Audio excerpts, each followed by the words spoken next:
Hello friends, आज का जो हमारे पास चैप्टर है बायोमोलिक्यूल्स का। वैसे तो मैंने आपने देख रहे हो कि मैं बायोमोलिक्यूल्स आपको पूरा करवा रही हूँ, पूरा उसका बेसिक से लेके पूरा अच्छे से करवा रही हूँ। ये मैं आपको शॉर्ट नोट्स प्रोवाइड कर रही हूँ जिसमें से मैंने हर चीज़ को बहुत छोटे फॉर्म में लिखा है, तो आप यहाँ से इसको तैयार कर लो। और उसके बाद आप जो अपनी क्लासेस है जो बायोमोलिक्यूल्स की मैं आपको करा रही हूँ, उसमें से जाके आप बायोमोलिक्यूल्स के स्ट्रक्चर वगैरह कार्बोहाइड्रेट के उनके स्ट्रक्चर्स वहाँ से कर लो अच्छे से। और ये बिल्कुल शॉर्ट नोट्स है और ये आपको जल्दी रिवाइज भी हो जाएंगे, इनको जल्दी से रिवाइज कर लो। और हम स्टार्ट करते हैं चैप्टर अभी बायोमोलिक्यूल्स। ठीक है, तो बायोमोलिक्यूल हम बोल सकते हैं substance that produce by living organism. Living organism के से जो जो सब्सटेंस बनाते हैं उसे हम क्या बोलते हैं? बायोमोलिक्यूल्स। तो बायोमोलिक्यूल्स में देखो कौन कौन से हैं? Carbohydrate, protein, enzyme, vitamin, hormone और न्यूक्लिक एसिड। ठीक है, ये आपके बायोमोलिक्यूल्स है। हम स्टार्ट करते हैं। स्पीड मेरी थोड़ी ज़्यादा है, आप स्पीड को स्लो करके भी देख सकते हो। कार्बोहाइड्रेट्स, कार्बोहाइड्रेट को हम क्या बोलते हैं? शुगर बोलते हैं, या फिर हम कह सकते हैं उनको हम सैकराइड्स बोलते हैं। और दूसरा हम इसको क्या बोल सकते हैं? Hydrates of carbon. Hydrates of carbon हम किसको बोलते हैं? Carbohydrates, hydrates of carbon. क्योंकि इसमें जो हाइड्रोजन और ऑक्सीजन होता है वो 2:1 में होता है। जैसे वाटर के अंदर क्या होता है? 2:1 में होता है, सेम इसमें होता है। इसीलिए हम क्या बोलेंगे इसको? Hydrates of carbon.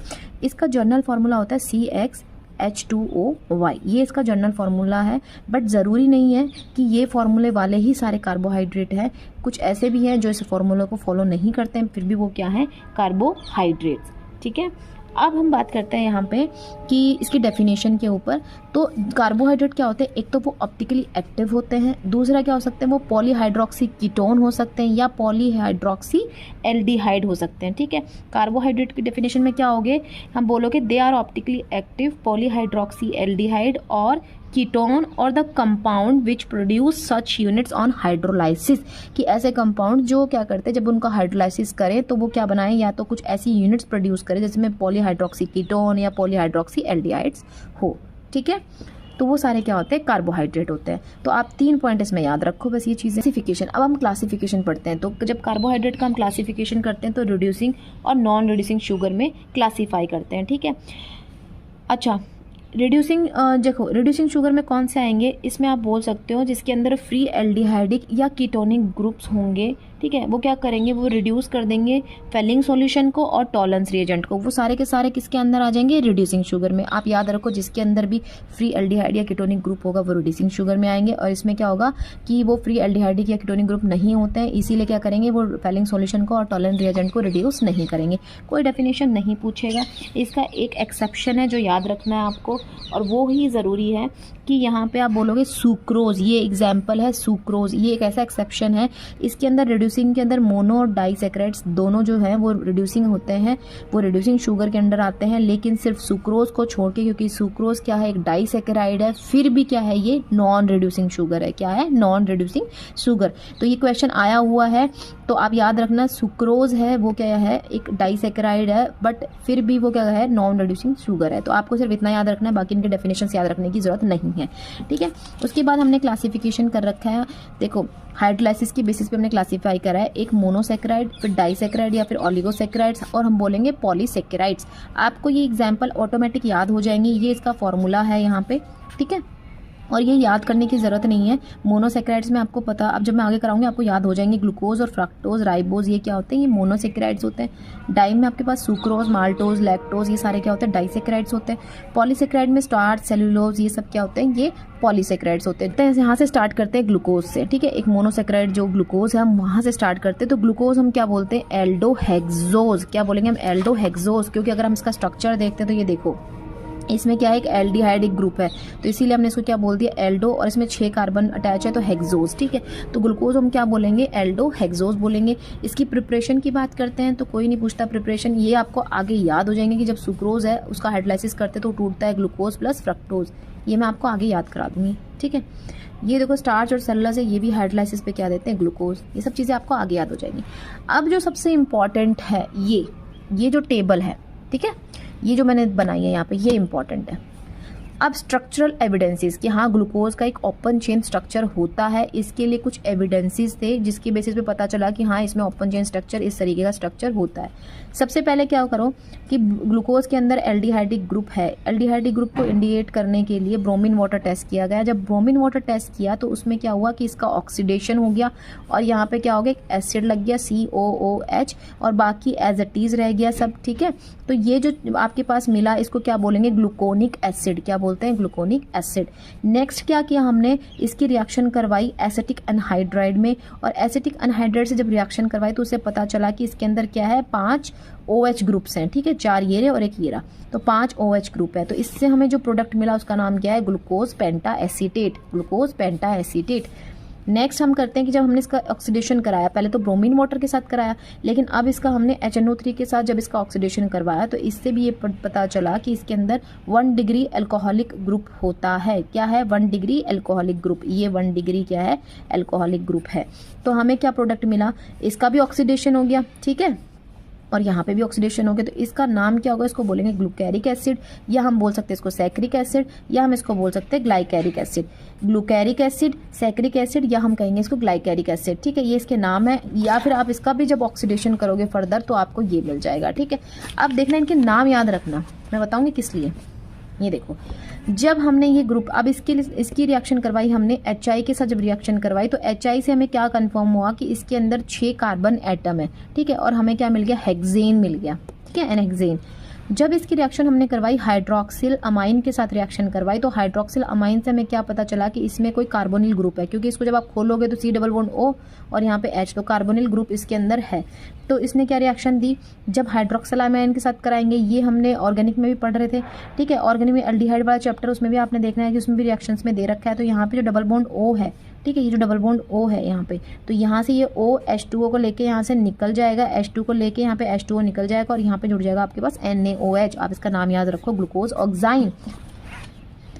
जब इसकी रिएक्शन हमने HCN के साथ करवाई तो हम किसकी प्रेजेंस के लिए, वही कार्बोनिल ग्रुप की प्रेजेंस के लिए हमने इसकी रिएक्शन करवाई HCN के साथ, तो हमारे पास क्या प्रोडक्ट मिला, ये ग्लूकोज साइनोहाइड्रिन। अच्छा, आप पुराने पेपर्स उठा के देख लेना, ठीक है, और देख लेना कि इस टेबल से क्वेश्चंस बनते हैं नहीं बनते। देखो क्वेश्चन आया हुआ है, ये वाला भी उसके नाम से आता है, ग्लूकोनिक एसिड या ग्लूकेरिक एसिड, ऐसे नाम दे देते हैं, तो यहाँ पे कंफ्यूज आते हैं लोग, ग्लूकेरिक पे निशान लगा देते हैं। तो याद रखो कब ग्लूकोनिक आता है, जब ब्रोमीन के साथ करते हैं तो ग्लूकोनिक आता है, और जब उसका HNO3 के साथ करेंगे तो ग्लूकेरिक एसिड आता है। और ये नाम याद रखो, पेंटाएसीटेट पे भी क्वेश्चन आया हुआ है, ठीक है, ये भी आया हुआ है। तो ये टेबल बहुत इंपॉर्टेंट है, ये टेबल आप जरूर करके चले जाओ, क्योंकि ये पेपर में यहाँ से क्वेश्चन बनते हैं। और मैंने सारा निचोड़ लिख दिया है क्योंकि बुक में पूरा फैला पड़ा था, और उसको निकाल के एक बहुत ही कंसल्टेड फॉर्म में लिख दिया ताकि आप बस उठाओ और याद हो जाए आपको, ठीक है। अब हम चलते हैं नेक्स्ट, ओपन चेन स्ट्रक्चर का थोड़ा सा और पढ़ लेते हैं कि देखो अब ग्लूकोज जो होता है उसके अंदर ओपन चेन स्ट्रक्चर जो है ग्लूकोज का, वो देखो open chain structure of glucose couldn't explain, ये फॉलोइंग फैक्ट्स को एक्सप्लेन नहीं कर पाया, मतलब 2,4-DNP टेस्ट नहीं दिया, स्किप टेस्ट नहीं दिया, NaHSO4 टेस्ट नहीं दिया, इसने ये चीज़ें नहीं दी। और ना ही ओपन चेन स्ट्रक्चर ने ये बताया कि ग्लूकोज जो होता है वो 2 फॉर्म में एग्जिस्ट करता है एट रूम टेम्परेचर, ठीक है, एक अल्फा फॉर्म होती है, एक बीटा फॉर्म होती है, ठीक है। ये पढ़ना पढ़ लो, बाकी इतना नहीं है। ये देखो स्ट्रक्चर पे चलते हैं, ये ग्लूकोज का स्ट्रक्चर है, ये अल्फा फॉर्म होती है, ये बीटा फॉर्म होती है। अल्फा में क्या होता है, OH इधर होता है, बीटा में फॉर्म जो OH होता है वो लेफ्ट हैंड साइड होता है। स्ट्रक्चर की बात करते हैं ग्लूकोज की, तो 6 मेंबर्ड रिंग बनाता है ग्लूकोज, और इसको स्ट्रक्चर को हम बोलते हैं पायरेनोज टाइप स्ट्रक्चर होता है। ये आपके पास फर्स्ट कार्बन हो गया, ठीक है, जब आपका स्ट्रक्चर बनाओगे आप इसको तो ये क्या हो जाएगा, आपका फर्स्ट कार्बन हो गया। ये देखो जब आप इसमें ऐसे बना दो, ये देखो 6 मेंबर्ड रिंग हो गई, ठीक है, यहाँ पे जो ऑक्सीजन लग गया, ये जो ऑक्सीजन है ये वाला हो गया, और ये जो है फर्स्ट कार्बन, ये सेकंड, ये थर्ड, ये फोर्थ हो गया यहाँ पे, और ये 5th कार्बन हो गया आपके पास, और यहाँ पे जो आ जाएगा ऊपर वो 6th कार्बन हो जाएगा, ठीक है। तो यहाँ पे फर्स्ट कार्बन के ऊपर हमारे पास क्या होता है, यहाँ पे देखो HOH, तो याद रखो ये H ये OH, यहाँ पे सेकंड पे HOH, थर्ड पे पोजीशन हमेशा उल्टी रहती है, ये याद रखना, यहाँ पे H यहाँ पे OH और यहाँ पे CH2OH और ये H, तो ये आपके पास हो गया 6th कार्बन। ये हो गया आपका अल्फा स्ट्रक्चर। बीटा स्ट्रक्चर में क्या डिफरेंट रहेगा, सिर्फ फर्स्ट पोजीशन के ऊपर ही, ठीक है, फर्स्ट पोजीशन पे क्या रहेगा, OH ऊपर हो जाएगा, H नहीं हो जाएगा, बाकी एज इट इज हो जाएगा, ठीक है। ये बीटा वाला ग्लूकोज आ गया। ठीक है ना। देखो जो ये अल्फा और बीटा फॉर्म्स होती हैं, ठीक है, हैव डिफरेंट कॉन्फ़िगरेशन। इन दोनों के अंदर क्या है, कॉन्फ़िगरेशन डिफरेंट है, सिर्फ एक ही कार्बन के ऊपर, इस वाले कार्बन के ऊपर, जिसको हम बोलते हैं एनोमेरिक कार्बन के ऊपर, ठीक है। इसीलिए दोनों एक दूसरे क्या है, एनोमर्स हैं, ठीक है। और एनोमेरिक कार्बन के ऊपर जो यहाँ पे डिफरेंस है बस, और इसीलिए हम इसको क्या बोलते हैं, ग्लाइकोसिडिक कार्बन भी बोलते हैं इनको। क्या बोलते हैं, ग्लाइकोसिडिक कार्बन या एनोमेरिक कार्बन हम इनको बोलते हैं, ठीक है। अब हम नेक्स्ट चलते हैं। नेक्स्ट हमारे पास आता है फ्रक्टोज। अगर हम फ्रक्टोज की बात करते हैं तो फ्रक्टोज को हम बोलते हैं कीटोहेक्सोज, उसको ग्लूकोज को हमने बोला एल्डोहेक्सोज, इसको हम बोलेंगे कीटो, क्योंकि इसमें क्या ग्रुप होता है, इसमें कीटोनिक ग्रुप होता है। ये देखो इसमें कीटोनिक ग्रुप होता है, इसलिए हम कीटोहेक्सोज बोलते हैं, 6 कार्बन हेक्सोज और यहाँ पे कीटो, ठीक है। अब हम बात करते हैं यहाँ पे कि ये फ्रक्टोज का स्ट्रक्चर होता है। फ्रक्टोज भी 2 फॉर्म में एग्जिस्ट करता है, अल्फा बीटा फॉर्म में एग्जिस्ट करता है। इसमें बस सिर्फ ये होता है बीटा पोजीशन पे OH इधर होता है, इसमें अल्फा पे इधर होता है, ठीक है। अगर फ्रक्टोज का रिंग स्ट्रक्चर देखते हैं तो फ्रक्टोज में ऐसे 5 मेंबर्ड रिंग बनती है, जिसको हम बोलते हैं फ्यूरेनोज। 5 का मतलब फ्यूरेनोज, ठीक है। कोई क्वेश्चन नहीं आता फालतू का यहाँ से, ठीक है ना, ये चीज़ याद रखो। अच्छा, अब हम चलते हैं यहाँ पे म्यूटा रोटेशन पे। म्यूटा रोटेशन क्या होता है कि म्यूटा रोटेशन हम बोल सकते हैं कि change in specific rotation of an optically active compound with time to an equilibrium value के ऊपर, ठीक है, कि ऑप्टिकली एक्टिव कंपाउंड की स्पेसिफिक रोटेशन के अंदर चेंज हो जाना, that is mutarotation at equilibrium value. तो है जितनी भी रिड्यूसिंग शुगर होती है वो सारी की सारी म्यूटा रोटेशन शो करती हैं, ये याद रखो आप। इसकी एक वैल्यू अल्फा जो है इक्विलिब्रियम पे 52.7 वैल्यू याद रखो, ठीक है। अब हम नेक्स्ट चलते हैं। अब आते हैं डाइसैकेराइड्स की बात। तो डाइसैकेराइड की बात करते हैं हम। तो डाइसैकेराइड से मैंने क्या बोला कि डाइसैकेराइड्स क्या होते हैं आपके पास, जैसे कि शुगर हुआ, सॉरी सुक्रोज हो गया, माल्टोज हो गया आपके पास। अब हमारी बात आती है डाइसैकेराइड्स की, ठीक है। तो डाइसैकेराइड भी देखना मैं आपको कितना चुटकियों में करवाती हूँ, सिर्फ पेपर के हिसाब से आपको आना चाहिए, पेपर में कर दो फटाक से क्वेश्चन। तो सबसे पहले पढ़ेंगे इसमें सुक्रोज होता है, माल्टोज होता है, और इसमें एक पढ़ेंगे लैक्टोज पढ़ेंगे हम, ठीक है। जब सुक्रोज की बात करते हैं, सुक्रोज को हम केन शुगर भी बोलते हैं और इन्वर्ट शुगर भी बोलते हैं, ठीक है। अब बात करते हैं इसकी प्रिपरेशन की। मत पढ़ो ये सब चीज़ें, मत करो ये सब चीज़ें, एक टेबल याद कर लो। सुक्रोज जो होता है वो जी का मतलब, जहाँ पे भी जी लिखा है उसका मतलब होता है ग्लूकोज, ठीक है। सुक्रोज जो होता है वो टूटता है ग्लूकोज प्लस फ्रक्टोज में, मतलब ग्लूकोज और फ्रक्टोज मिलके क्या बनाते हैं, सुक्रोज बनाते हैं। अच्छा, मैंने ग्लूकोज की आपको 2 फॉर्म समझाई थी, एक अल्फा फॉर्म होती है, एक बीटा फॉर्म होती है। ऐसे फ्रक्टोज की अल्फा और बीटा होती है। तो आपको याद रखना है कि इसमें सुक्रोज में ग्लूकोज होते हैं वो अल्फा ग्लूकोज यूज होते हैं, और फ्रक्टोज जो होते हैं वो बीटा फ्रक्टोज यूज होते हैं, ठीक है। और ग्लूकोज में जो अल्फा ग्लूकोज जो होता है आपके पास, उसमें कौन सा कार्बन नंबर 1, इसमें कौन सा कार्बन नंबर 2, ये दोनों आपस में, इसमें कार्बन नंबर 1 पे और इस पे कार्बन नंबर 2 पे लिंक्ड होते हैं दोनों, और दोनों फिर जुड़ जाते हैं और उसके बाद वो सुक्रोज बना देते हैं। तो इनके बीच में क्या होगा, ग्लाइकोसिडिक लिंकेज। अब मैंने आपको बताया था कि जो फर्स्ट कार्बन होता है उसको हम क्या बोलेंगे, एनोमेरिक कार्बन, ठीक है ना। वो जो कार्बन था फर्स्ट वाला मैंने आपको समझाया था, वो एनोमेरिक कार्बन, या उसको हम बोलेंगे ग्लाइकोसिडिक कार्बन। तो जब इसका भी वो फर्स्ट कार्बन और इसका सेकंड कार्बन जब किससे एक दूसरे से अटैच होंगे तो क्या होगा, उसके अंदर जो लिंकेज बनेगी वो कैसी बनेगी, ग्लाइकोसिडिक लिंकेज। आपके ग्लाइकोसिडिक लिंकेज बनेगी कार्बन फर्स्ट और कार्बन सेकंड में, आपको इतना याद रखना है। लैक्टोज की बात करते हैं। Lactose is a milk sugar, ठीक है। और लैक्टोज टूटता है, जैसे इसका नाम है तो जी ग्लूकोज और साथ में लैक्टोज गैलेक्टोज में, ठीक है। इसमें दोनों जो होती है इनकी फॉर्म्स बीटा फॉर्म होती है, और इसके अंदर जो ग्लाइकोसिडिक लिंकेज होती है, ग्लाइकोसिडिक लिंकेज होती है वो कार्बन 4 और कार्बन फर्स्ट में होती है, ठीक है। अब हम बात करते हैं माल्टोज की। माल्टोज में क्या होता है कि माल्टोज टूटता है ग्लूकोज प्लस ग्लूकोज यूनिट में, और इसमें जो और दोनों फॉर्म कौन सी होती है, अल्फा फॉर्म होती है, और इसके अंदर जो लिंकेज होती है वो 1 कार्बन और 4th कार्बन के अंदर ग्लाइकोसिडिक लिंकेज होती है। समझ में आया, ये लो ये चार्ट बन गया आपके पास, ठीक है। डाइसैकेराइड्स है, डाइसैकेराइड में सुक्रोज, माल्टोज, लैक्टोज। सुक्रोज जो टूट जाता है वो ग्लूकोज प्लस फ्रक्टोज में टूटता है, और ग्लूकोज की अल्फा और इसकी बीटा यूनिट ले रहे हैं, और लिंकेज होता है 1-2 कार्बन के बीच में ग्लाइकोसिडिक। इसमें अल्फा ले लेंगे, और जब लैक्टोज की बात करते हैं तो लैक्टोज में मैंने क्या बोला था, बीटा और बीटा, ये देखो बीटा कार्बन और बीटा कार्बन। तो इसमें अल्फा बीटा, इसमें अल्फा, इसमें बीटा बीटा। इसमें 1-2 कार्बन के बीच में ग्लाइकोसिडिक लिंकेज होती है, इसमें 1-4, इसमें भी 1-4 कार्बन के बीच में ग्लाइकोसिडिक लिंकेज। तो आपको यहाँ से डाइसैकेराइड्स आपको याद हो गया। अब हम चलते हैं नेक्स्ट, वो पढ़ते हैं हम पॉलीसैकेराइड्स। अब पॉलीसैकेराइड्स के बारे में पढ़ते हैं। तो पॉलीसैकेराइड में आप एक पढ़ोगे स्टार्च पढ़ोगे, सेकेंड वन आप इसमें पढ़ोगे ग्लाइकोजन पढ़ोगे, और थर्ड वन देखो, हाँ सॉरी, अब हम चलते हैं पॉलीसेकेराइड में। पॉलीसेकेराइड में आप पढ़ोगे स्टार्च, आप पढ़ोगे ग्लाइकोजन और पढ़ोगे सेल्यूलोज, ठीक है। अब हम पॉलीसेकेराइड्स में देखते हैं कि जब सबसे पहले आप पढ़ रहे हो स्टार्च, ठीक है। स्टार्च जो होता है वो क्या होता है, एक मेन स्टोरेज होती है प्लांट्स के लिए, मेन स्टोरेज ऑफ प्लांट्स, ठीक है। दूसरा क्या होता है, स्टार्च क्या है, एक पॉलीमर है, ठीक है। और ये बहुत छोटी छोटी मतलब मोनोमरिक यूनिट से मिलकर बनता है। तो वो मोनोमर यूनिट कौन सी होती है, alpha D glucose. Alpha D glucose is a monomer of starch. Starch क्या है, एक पॉलीमर है जो बहुत छोटी छोटी अल्फा डी ग्लूकोज यूनिट से मिलकर बनता है, ठीक है। तो वो होता है आपका स्टार्च, ठीक है। स्टार्च जो होता है वो दो कंपोनेंट से कंसिस्ट होता है, एक अमाइलोज होता है, दूसरा अमाइलोपेक्टिन होता है। क्या होता है, अमाइलोपेक्टिन। अमाइलोज में आपको कितना याद रखना, amylose is a water soluble, ठीक है। और इसके अंदर क्या होता है कि जितनी भी ये जो अल्फा डी ग्लूकोज यूनिट्स होती हैं बहुत सारी, वो जो जुड़ी हुई होती हैं वो स्ट्रेट चेन में होती हैं, ठीक है। इतना याद रखो। दूसरा इसमें क्या लिंकेज होती है, 1,4 लिंकेज होती है। 1,4 अल्फा ग्लाइकोसिडिक लिंकेज, अल्फा बोलेंगे क्योंकि alpha D glucose units attach है, ठीक है। अगर अमाइलो और स्टार्च में 15 to 20% अमाइलोज होता है, इतना पार्ट जो होता है वो अमाइलोज से मिलकर बना होता है। 80 to 85% अमाइलोपेक्टिन्स है, ठीक है। ये क्या है, वाटर में इनसॉल्युबल है। जब ये वाटर में सॉल्युबल तो ये वाटर में इनसॉल्युबल। दूसरा क्या होता है, ब्रांच चेन पॉलीमर होता है ऑफ अल्फा डी ग्लूकोज, ठीक है। ये क्या होता है, इसमें स्ट्रेट चेन था, इसमें क्या होगा, स्ट्रेट चेन भी होगा और साथ में क्या होगा, ऐसे ऐसे ब्रांचिंग हो गई, फिर ऐसे ब्रांचिंग, फिर ऐसे, ठीक है।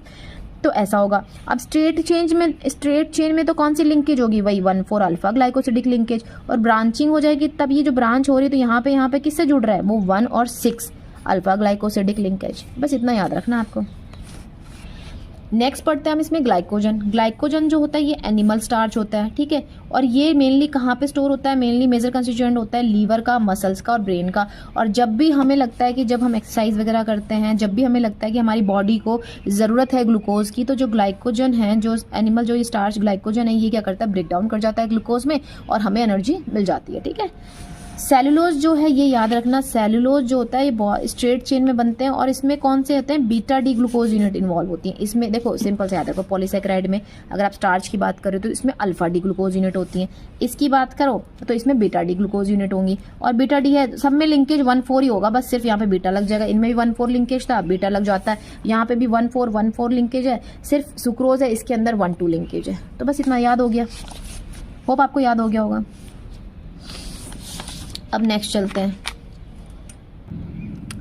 अब हम पढ़ते हैं प्रोटीन्स में, ठीक है। प्रोटीन जो बायोमोलिक्यूल है हमारे पास उसके बारे में पढ़ते हैं। प्रोटीन जो होता है वो मिलके बना हुआ होता है नाइट्रोजीनियस ऑर्गेनिक कंपाउंड से मिलके बना हुआ होता है। Protein is also a polymer होता है और ये बहुत सारी छोटी छोटी जो मोनोमरिक यूनिट, इसमें मोनोमरिक यूनिट कौन सी होगी, alpha amino acids. Amino acid जो है वो इसकी मोनोमरिक यूनिट होंगी। और इसके अंदर जो पॉलीमराइजेशन होता है वो कौन सा होता है, वो कंडेंसेशन पॉलीमराइजेशन होता है। या पॉलीमर के चैप्टर में पढ़ोगे ना, तो पॉलीमर में क्या होगा, पॉलीमर चैप्टर में आपको लिख दिया जाता है कि ये बायोमोलिक्यूल्स में आपने पढ़ा है कि ये सारे प्रोटीन्स, वहाँ पे एग्जाम्पल होते हैं। आप याद रखो, प्रोटीन जो है वो कंडेंसेशन पॉलीमराइजेशन का एग्जाम्पल है। और इसमें जो मोनोमर यूनिट होती है वो कौन सी होती है, अल्फा अमीनो एसिड्स होती है। अमीनो एसिड जो होती है अल्फा वाली, जो अल्फा अमीनो एसिड जो है ये क्या होती है, बाई फंक्शनल मॉलिक्यूल होती है। मतलब इसमें क्या होता है, दो तरह से फंक्शन करती हैं, क्योंकि इसके एक साइड तो एसिडिक ग्रुप लगा हुआ था, दूसरी साइड बेसिक ग्रुप लगा हुआ था, दो तरह के मॉलिक्यूल्स हैं। तो ये क्या होती है, बाई फंक्शनल मॉलिक्यूल होता है, ठीक है। दो तरह से फंक्शन करता है, ठीक है। जैसे आपका स्ट्रक्चर यहाँ से याद रखो, ये एसिडिक ग्रुप रहा, ये बेसिक ग्रुप रहा, आपको याद रखना है ये अल्फा अमीनो एसिड का स्ट्रक्चर है, ठीक है। अब हम करते हैं इसके अंदर क्लासिफिकेशन। डियर क्लासिफिकेशन ज़रूर याद करके जाना क्योंकि क्वेश्चन आते हैं इससे। Neutral, acidic, basic. न्यूट्रल की मतलब अगर अमीनो एसिड न्यूट्रल है तो मतलब क्या हुआ, इसमें जो आपने ये एसिडिक और जो ये अमीनो ग्रुप ले रखे हैं वो दोनों बराबर हैं, ठीक है। एसिडिक ज़्यादा है मतलब एसिडिक अमीनो एसिड है तो मतलब उसमें एसिडिक ग्रुप ज़्यादा हो गया। अगर बेसिक है तो मतलब बेसिक ग्रुप ज़्यादा हो गया, समझ रहे हो आप। अब इसके एग्जाम्पल है न्यूट्रल के। न्यूट्रल को आप याद रखो गाँव से, ठीक है, GAV गाँव, ठीक है। इतना आप कोई अपनी ट्रिक ज़्यादा अच्छी बना सकता है तो बना लेना। Glycine, alanine, valine. और एसिड्स जो होते हैं उसके एग्जाम्पल है आग, गांव में आग लग गई। एस्पार्टिक एसिड, एस्पाराजिन, ग्लूटामिक एसिड, ये इसके एग्जाम्पल है। और अगर हम बात करते हैं बेसिक्स में तो बल्लाह ने गांव में क्या लगा दी, आग लगा दी, ठीक है। तो यहाँ पे क्या बोलोगे आप, लाइसिन, आर्जिनिन और हिस्टडीन, ठीक है। ये आपको याद रखना है, ये आपको याद रखना है क्योंकि इसमें से एग्जाम्पल आ जाता है, ठीक है।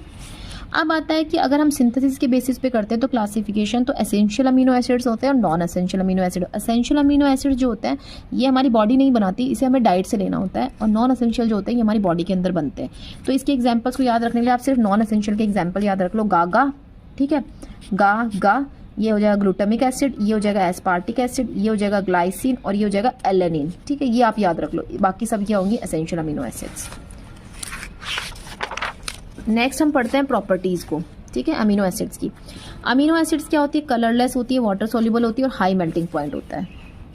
अच्छा, ये क्या करती है, अब बात करते हैं अगर एक्वस सॉल्यूशन में, एक्वस सॉल्यूशन जब इनका होता है तो क्या होता है, ये ज्विटर आयन फॉर्म करती है। जैसे आपके पास ये अमीनो एसिड है, जब इसका एक्वस सॉल्यूशन में क्या करेगा, ये इस तरीके से ज्विटर आयन बनाएंगे। यहाँ पे क्या होगा, एच निकल जाएगा, ये ओ नेगेटिव चार्ज आएगा, यहाँ पे एच आके एच जुड़ जाएगा तो यहाँ पे पॉजिटिव चार्ज आएगा। मतलब इस तरीके से ये एक स्ट्रक्चर, ये स्ट्रक्चर याद रखना है, अगर पेपर में आया था ज्विटर आयन स्ट्रक्चर क्या होता है, तो ये इस तरीके से स्ट्रक्चर होता है। This is a zwitter ion. देखो ये ज्विटर आयन है, जब बेसिक मीडियम या अल्कलाइन मीडियम दोगे तो यहाँ पे ये इस तरीके से, और इसमें क्या होगा, एसिडिक मीडियम।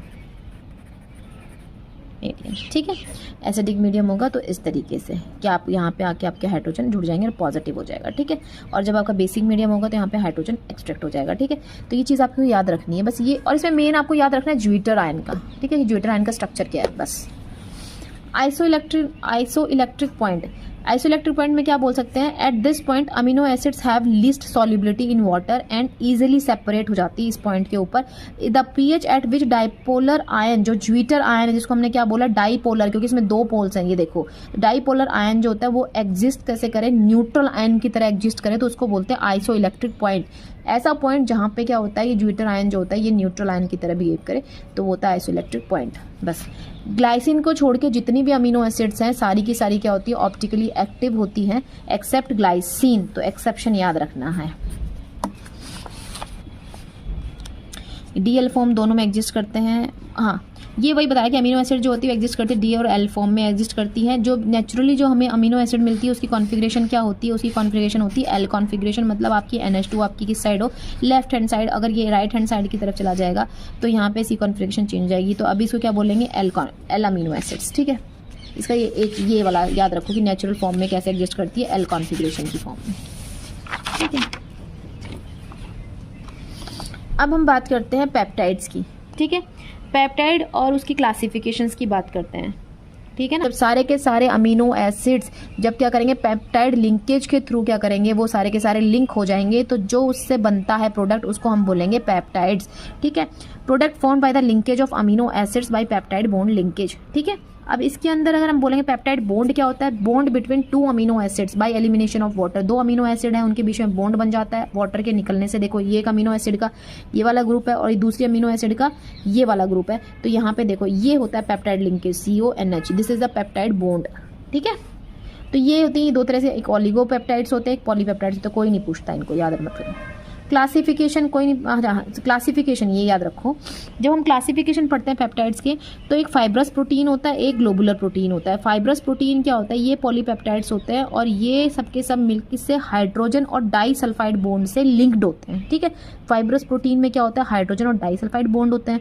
ठीक है, और जो आपकी ग्लोबुलर प्रोटीन है इसके अंदर अगर हम बात करते हैं तो ये सॉल्युबल इन वाटर होती है और ये इनसॉल्युबल होती है वाटर के अंदर। और ग्लोबुलर प्रोटीन के एग्जाम्पल्स हैं आपके पास ये, और फाइब्रस प्रोटीन के आपके पास एग्जाम्पल्स हैं ये।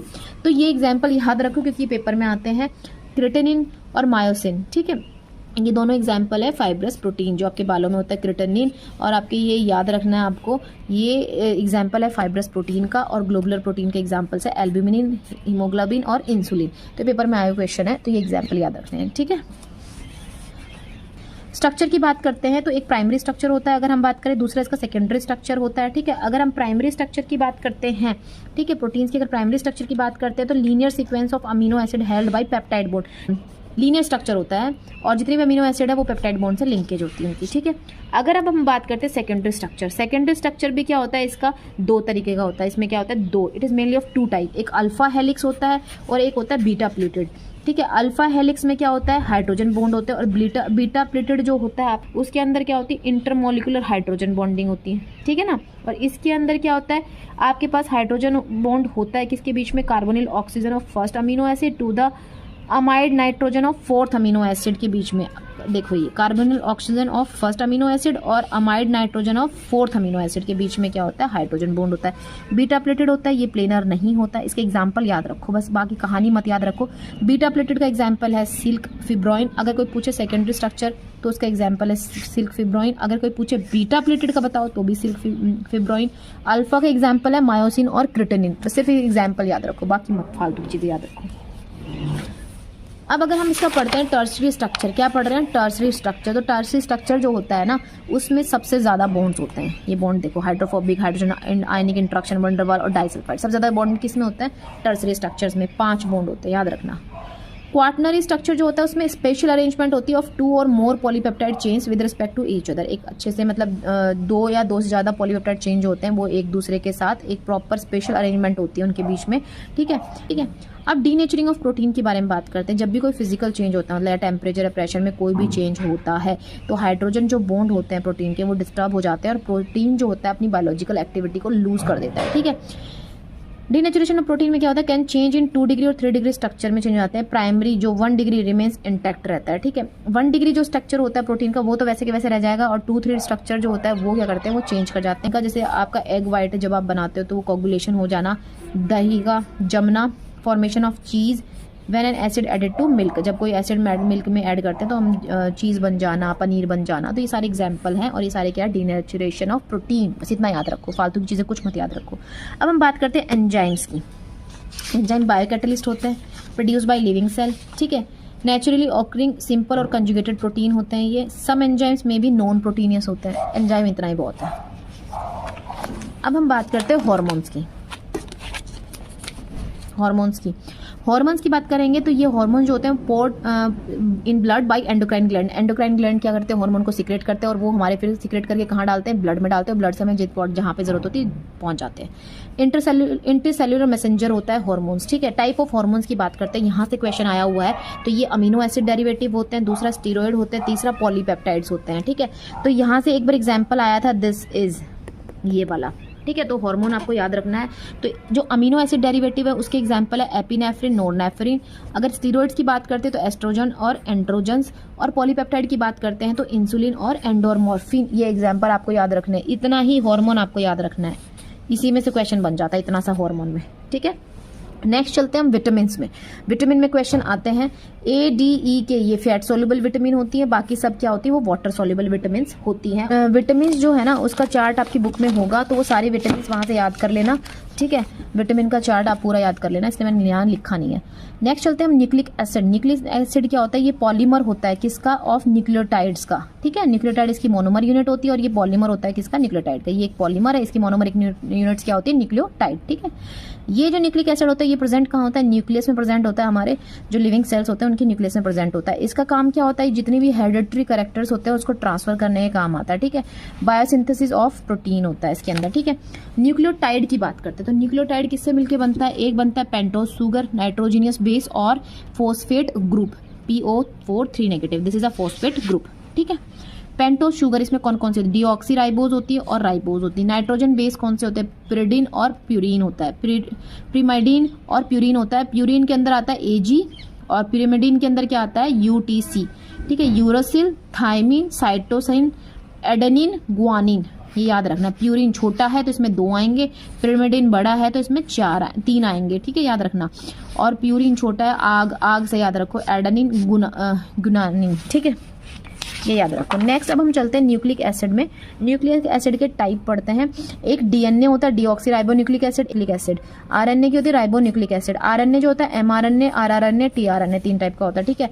अब हम पढ़ते हैं स्ट्रक्चर न्यूक्लिक एसिड का। न्यूक्लिक एसिड का प्राइमरी स्ट्रक्चर और सेकेंडरी स्ट्रक्चर। प्राइमरी स्ट्रक्चर की बात करते हैं तो इसमें क्या होता है? न्यूक्लियोटाइड्स जो होते हैं वो सारे के सारे लिंक्ड होते हैं किससे? फोस्फोडाइएस्टर लिंकेज से बिटवीन 5th और 3rd carbon atom of pentose sugar, ठीक है, 5वें और 3रे कार्बन एटम पे। स्ट्रक्चर जो होता है अगर हम इसमें बात करते हैं तो ये ऐसा होता है, डबल हेलिक्स स्ट्रक्चर होता है। एक बार आया था कि डबल हेलिक्स स्ट्रक्चर जो था वो किसने दिया था? वो वाटसन एंड क्रिक ने दिया था, वाटसन एंड क्रिक ने दिया था, ठीक है।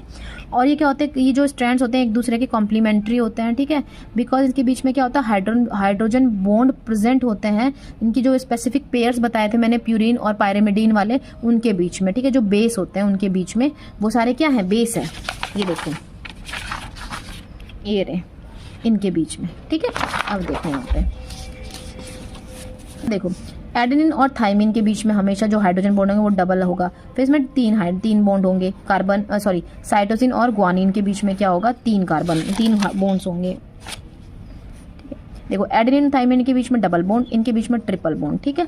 आरएनए की बात करते हैं, ये सिंगल स्ट्रैंड, जैसे ये डबल स्ट्रैंड है, डबल हेलिक्स स्ट्रक्चर होता है, इसमें क्या होता है सिंगल स्ट्रैंड होता है, ठीक है। अब चारगफ रूल होता है, चारगफ रूल को याद रखो, इसमें क्या होता है amount of purine base is equal to amount of pyrimidine base, ठीक है।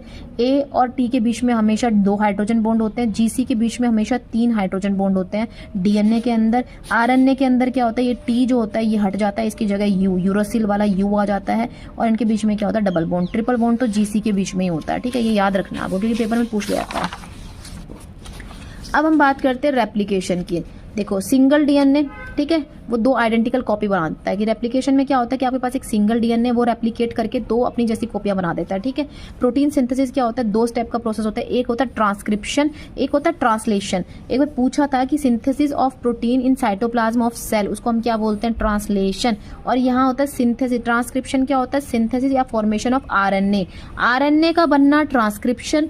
ट्रांसलेशन क्या होता है प्रोटीन का बनना, ठीक है।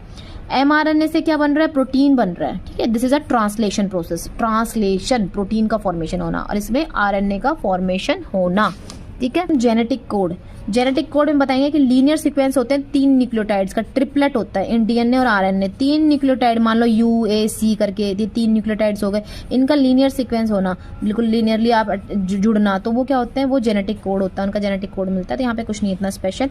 म्यूटा रोटेशन क्या करता है जेनेटिक डिसऑर्डर करना, म्यूटेशन होना, सॉरी म्यूटा रोटेशन कहाँ से याद आ गया। म्यूटेशन मीन्स कोई चीज़ म्यूटेट कर जाना, मतलब उसकी जेनेटिक जो होती है, जो उनका कोड होता है उसके अंदर कुछ चेंज आ जाना, मतलब उसकी जैसे क्या होता है जेनेटिक डिसऑर्डर्स हो जाते हैं, ठीक है। तो इतना, तो बाय, मिलते हैं नेक्स्ट वीडियो में।